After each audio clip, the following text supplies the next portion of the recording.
Glória a Deus. A palavra do Senhor diz no livro do Apocalipse, capítulo 21, verso 8: Quanto, porém, aos medrosos, aos incrédulos, aos abomináveis, aos homicidas, aos adúlteros, aos feiticeiros, aos idólatras e a todos os mentirosos, a sua parte será no lago que arde com fogo e enxofre, que é a segunda morte. Jesus é a nossa confiança, ou então ainda jogue sua confiança em Jesus.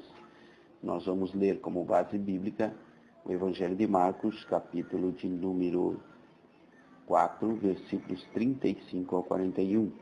Para ganharmos tempo, vamos ler apenas o versículo 35. Naquele dia, sendo já tarde, disse Jesus: passemos para a outra margem. Quando nós olhamos aqui esta lista de Apocalipse 20, versículo 8, nós podemos ver que os tímidos e aqueles outros personagens do versículo 8 de Apocalipse 21, eles ficarão de fora, eles não herdarão a salvação.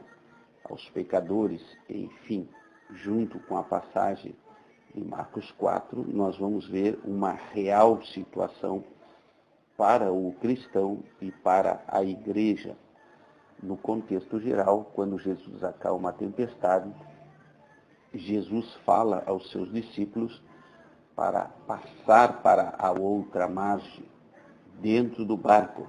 Logo, nós entendemos que barco tipifica também a igreja, barco tipifica a vida cristã, e dentro da igreja é que nós nos devemos manter.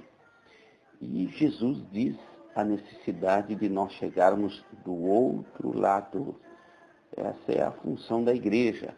A igreja tem a função de conduzir nessa travessia para chegarmos ao outro lado. Quando nós aqui contextualizamos que o barco é a igreja, nós vamos aprender muitas coisas dentro dessa passagem. Lá no versículo de número 36, deixando a multidão, eles o levaram consigo, assim como estava no barco, e havia também com ele outros barquinhos. Jesus está no barco e havia também outros barcos, havia muitos barcos, e Jesus estava no barco dos discípulos. E o barco que está Jesus tem ali o socorro do Senhor. E nós podemos ver aqui que na passagem também tem muitos barquinhos. Aqui nós podemos entender a diversidade de igrejas e denominações que possuímos na terra como um todo.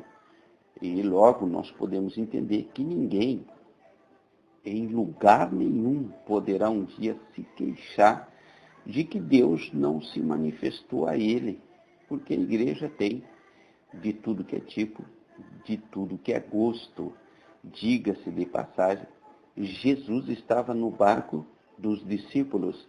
Entende-se que Jesus está na igreja, que tem a palavra, que tem o mover do Espírito Santo, que é segundo a direção de Deus, enquanto que outras igrejas estão pregando a palavra ou para a salvação e muito mais para juízo, porque onde não está o Espírito Santo de Deus agindo, logo a palavra do Senhor ela vem para julgar, para apontar o pecado do mundo, para julgar, aleluia, o mundo. Essa é a função da igreja, conduzir os discípulos para o outro lado.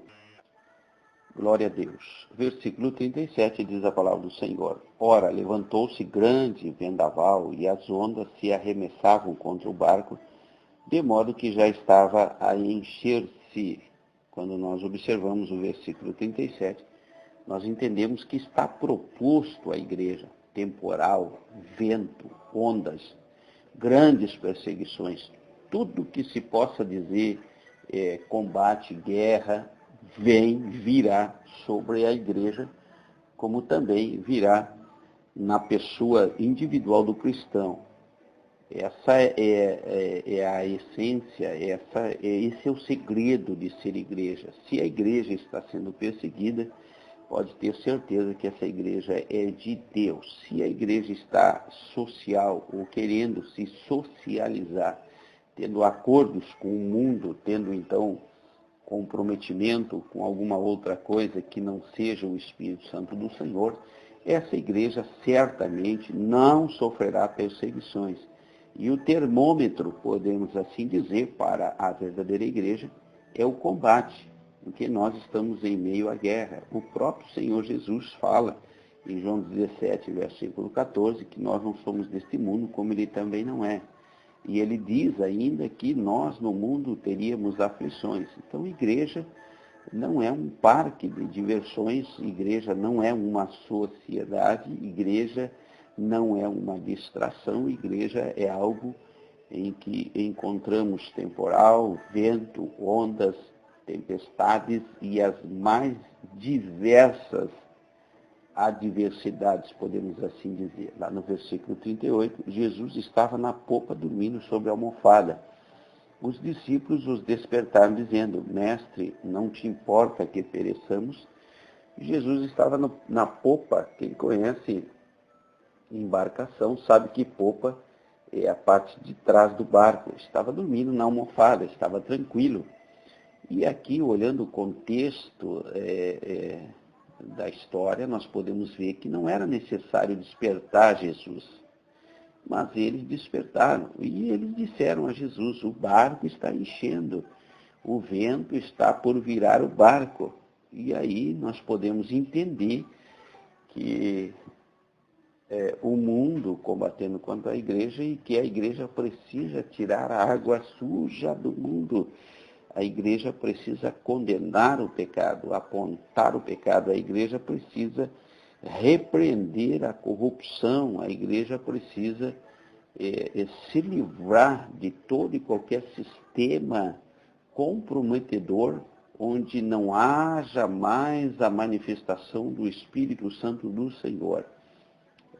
Pode até entrar aí as águas da dificuldade, pode até nós não conseguirmos, mas sempre que nós buscarmos a ajuda de Jesus, invocarmos o seu auxílio, claro que na pessoa do Espírito Santo, ele não só nos ajudará, como também nos dará a direção que nós precisamos para seguir na caminhada. Jesus estava no barco. Embora era a função dos marinheiros navegar e não estavam conseguindo, não era necessário despertar a Jesus, porque deve haver esforço. Eles então despertaram Jesus. Jesus se manifesta dentro do barco, se manifesta dentro da igreja, porque Jesus, onde ele está dentro da igreja, logo a providência chega. Logo a providência acontece, logo as coisas acontecem, quando há então a manifestação de Deus. Aleluia. Tudo que nós precisamos na nossa vida, na caminhada, na travessia, na direção da eternidade, em direção ao arrebatamento, é despertarmos a Cristo dentro da nossa vida, dentro da nossa igreja. No versículo 39, ele, despertando, repreendeu o vento e disse ao mar: cala-te, aquieta-te. Então o vento se aquietou e houve grande bonança. Na ordem de Jesus, há bonança. Na ordem de Jesus, a tempestade acalma. Na ordem de Jesus, as coisas voltam à sua normalidade. Veja que nós estamos frisando na ordem de Jesus. A questão é deixar Jesus ordenar, é deixar Jesus operar. Então, a igreja, em meio ao combate, em meio aos combates e às adversidades, ela triunfa ao deixar Jesus dirigir.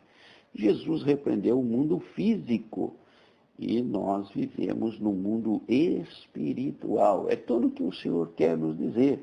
Aqui o Senhor permite uma tempestade, aqui acontece aquela tempestade justamente para o Senhor ensinar aos seus discípulos: olha, o barco tipifica a igreja, vocês, discípulos, tipificam os cristãos. Eu, dentro do barco, é tudo o que é necessário para que nós possamos chegar do outro lado. E pode-se até dizer que existem muitos lugares aí que Jesus já não está dentro.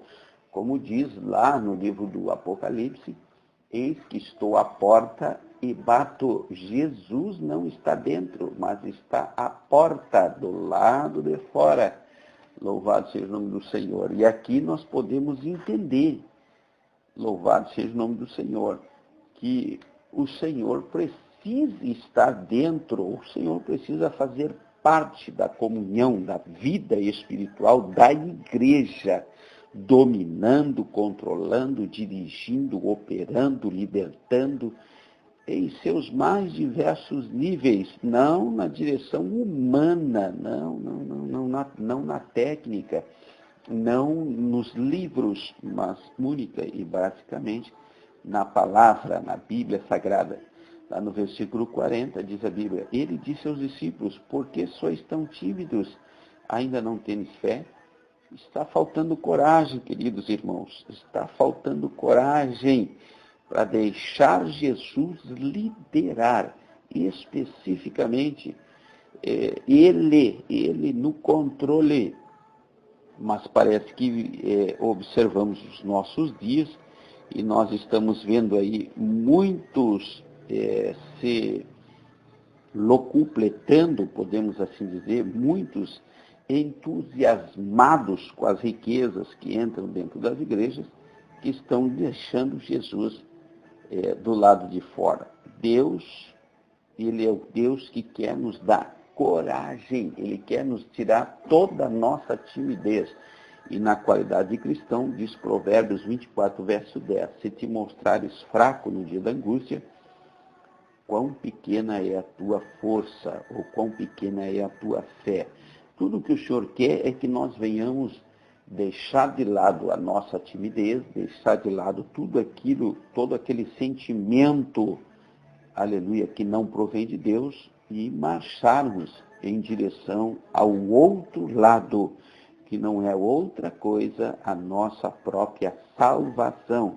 Dizendo novamente, deixando Jesus nos conduzir, nos dirigir, porque se Jesus é por nós, quem será contra nós? Diz lá o livro de Romanos, capítulo 8, verso 35 a seguir.